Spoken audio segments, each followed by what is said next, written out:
Baiklah, kita bertemu lagi pada sesi selanjutnya.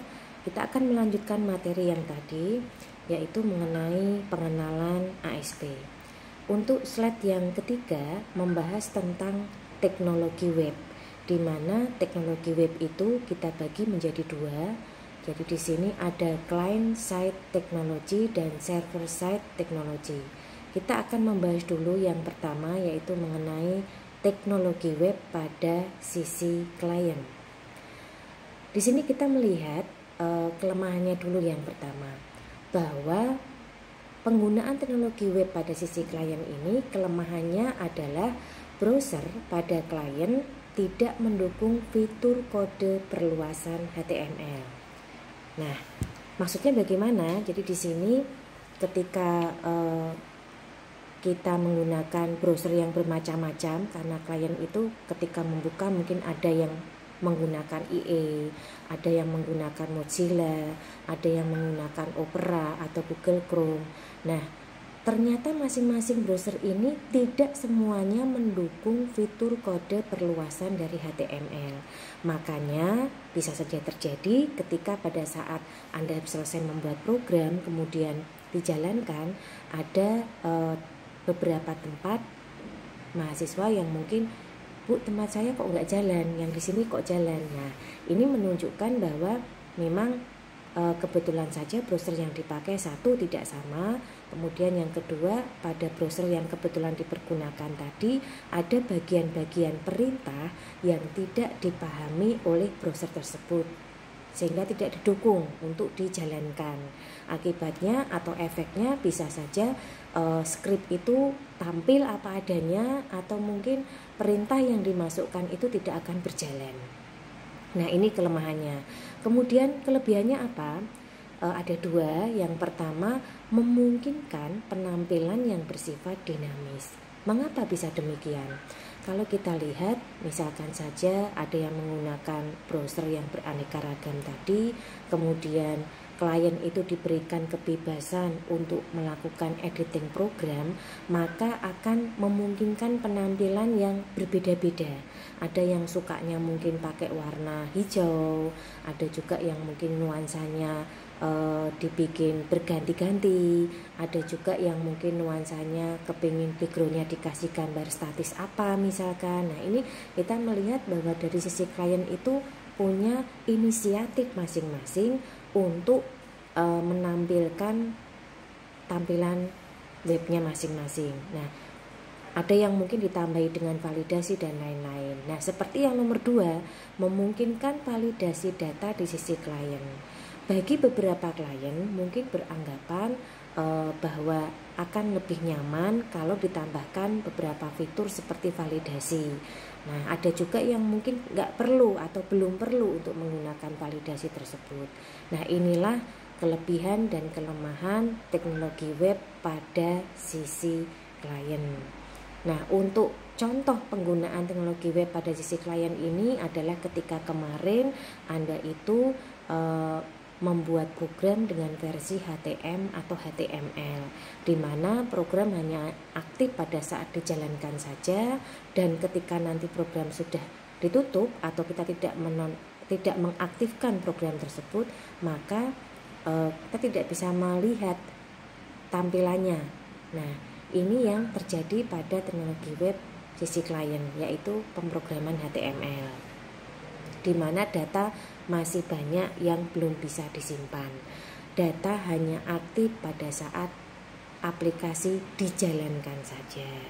Nah, kemudian berikutnya yaitu teknologi web pada sisi server ya. Jadi di sini kelemahannya beban server bertambah. Mengapa bisa demikian? Karena berbagai komputasi dilakukan terpusat di server. Ya, contohnya apa ya? Yang program yang kita pelajari sekarang ini nanti yaitu ASP, PHP, ini adalah program-program yang berbasis server. Nah, kemudian keuntungannya, satu, mengurangi lalu lintas jaringan dengan menghindari percakapan bolak-balik antara klien dengan server. Karena pada saat kita membutuhkan saja, maka kita akan melakukan kontak. Ya. Nah, jadi ini otomatis jaringan lalu lintas tidak terlalu ini ya. Jadi akan diproses pada saat kita sudah melink langsung ke sana, khusus di sini. Kemudian yang kedua, mengurangi waktu pemuatan coding. Mengapa demikian? Karena klien hanya mengambil HTML saja. Kita bisa cek misalkan di browser Anda masing-masing, Anda memiliki program berbasis server, katakanlah ASP atau PHP, kemudian Anda buka browsernya, cari di view, kemudian diperlihatkan di situ ya, katakanlah misalkan view codingnya, itu nanti yang ditampilkan hanya HTML-nya saja. Sehingga kalau misalkan kita mau mengcopy atau mungkin memanipulasi itu nggak bisa, karena program berbasis server ini semua programnya murni tersimpan di server, kecuali HTML-nya saja yang bisa diambil. Nah, ini salah satu sisi keamanannya ya. Kemudian mencegah masalah browser yang tidak kompatibel. Mengapa demikian? Karena untuk browser sudah ditetapkan oleh server. Katakanlah untuk ASP ini browsernya misalkan menggunakan Mozilla misalkan, atau Opera semuanya. Kalau yang kemarin kan terserah ya, bebas ya. Kalau yang ini enggak.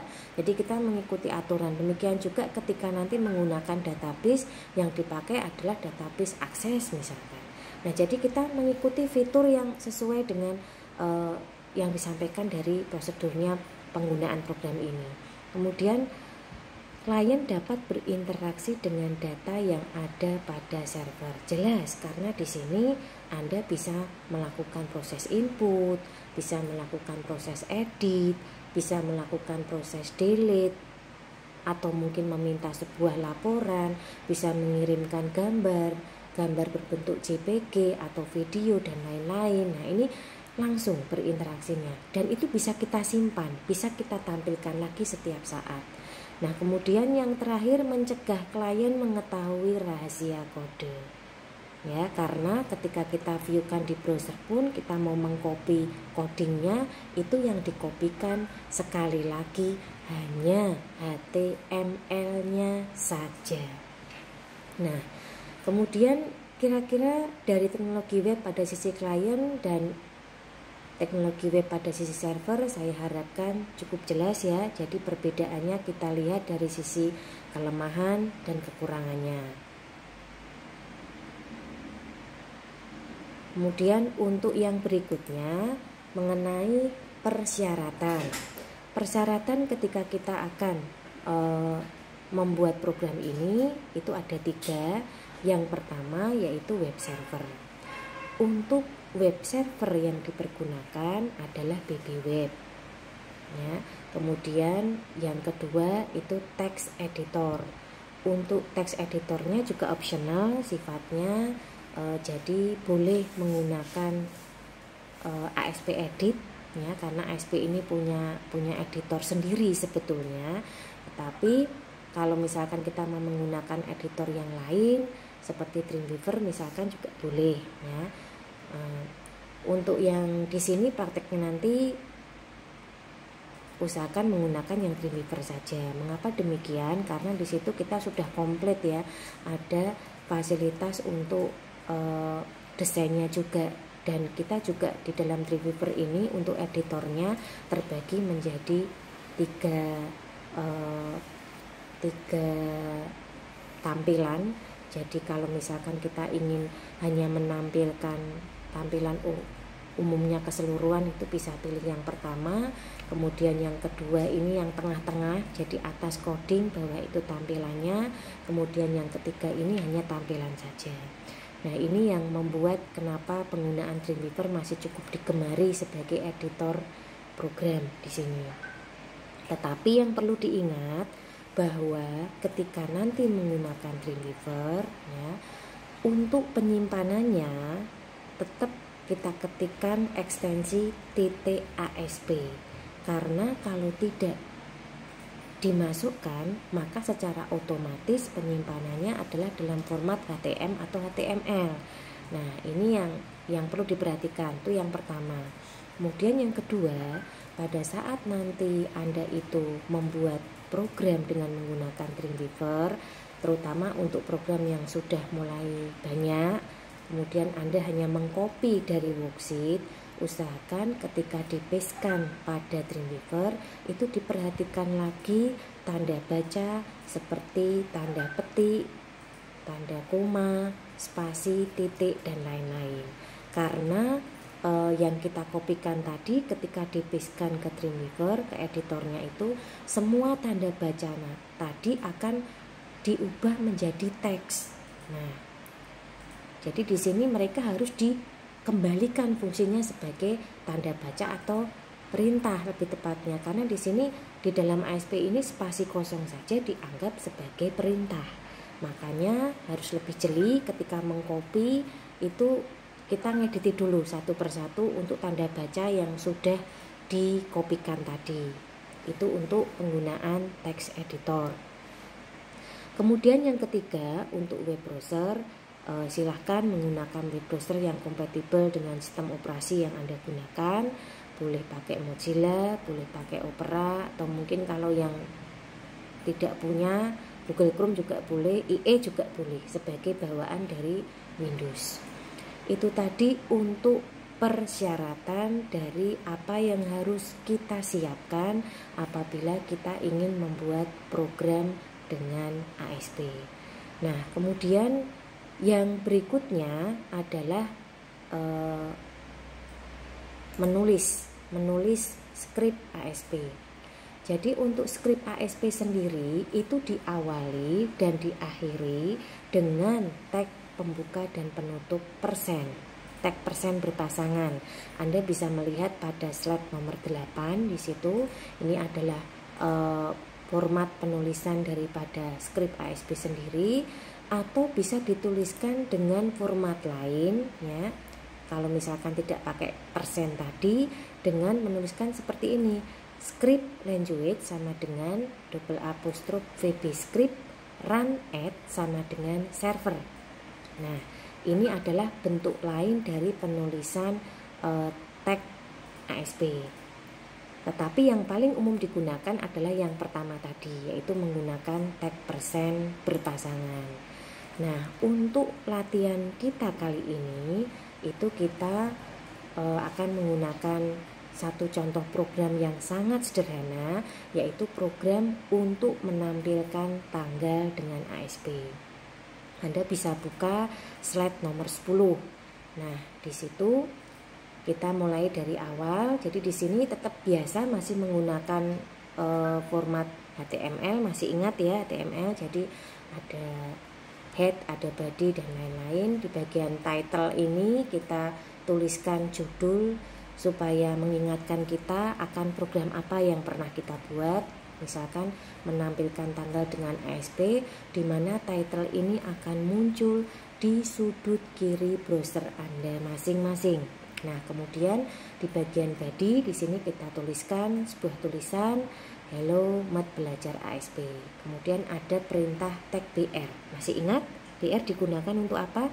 BR itu untuk berganti baris ke bawah ya. Kemudian di sini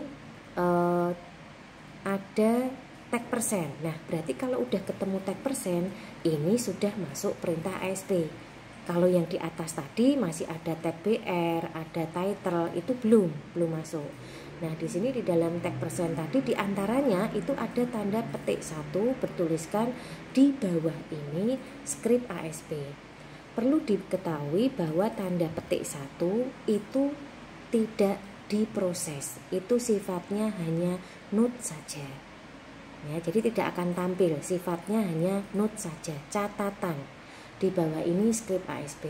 Nah, bagi Anda yang ingin belajar program, misalkan Anda itu kepingin lebih detail mempelajari program-program Anda bisa nuliskan caption-caption seperti ini, menambahkan note-note seperti ini di bagian-bagian program yang menurut Anda perlu Anda camkan, perlu Anda ingat lagi. Oh, bagian ini untuk apa, bagian ini untuk apa, seperti itu ya. Nah, kemudian perintah ASP-nya sendiri adalah respond.write. Respon itu artinya meminta tanggapan. Dot perintah, write untuk mencetak. Nah, mencetak apa? Di sini ada double apostrof, kemudian sekarang tanggal titik 2. Berarti tulisan sekarang tanggal titik 2 itu akan tampil di desktop Anda. Ya, dan diapit oleh tanda double apostrof. Ingat, kalau teks itu diawali dan diakhiri oleh tanda double apostrof. Kemudian diikuti perintah dan date kurung buka kurung tutup. Nah, ini adalah perintah ASP untuk mengambil tanggal dari sistem. Nah, sehingga nanti ketika dijalankan, ya, Anda bisa melihat pada slide nomor 11 di situ tampilannya seperti ini, ya. Jadi ini akan muncul tulisan tanggal, di mana tanggal tadi selain tulisan Hello Mat Belajar tadi itu di bawahnya, karena tadi kan ganti baris ya, BR ya di situ, maka tampilan sekarang tanggal dan tanggalnya sendiri itu muncul di bawahnya tulisan teks tadi. Nah, tanggalnya sendiri itu mengambil dari jam sistem yang ada di komputer Anda masing-masing. Nah, kira-kira seperti itu untuk awal pengenalan ASP ini. Bisa dicoba untuk membuat program yang sangat sederhana ini, yaitu menampilkan tulisan selamat belajar ASP, kemudian mengambil jam dan tanggal sistem dari komputer Anda masing-masing. Silakan dicoba. Jika ada pertanyaan bisa langsung melalui WA Group ataupun bisa masuk ke forum Google Classroom selama ini masih dalam posisi jam belajar mengajar kita. Kira-kira itu dari saya. Terima kasih sekali lagi. Wassalamualaikum warahmatullahi wabarakatuh.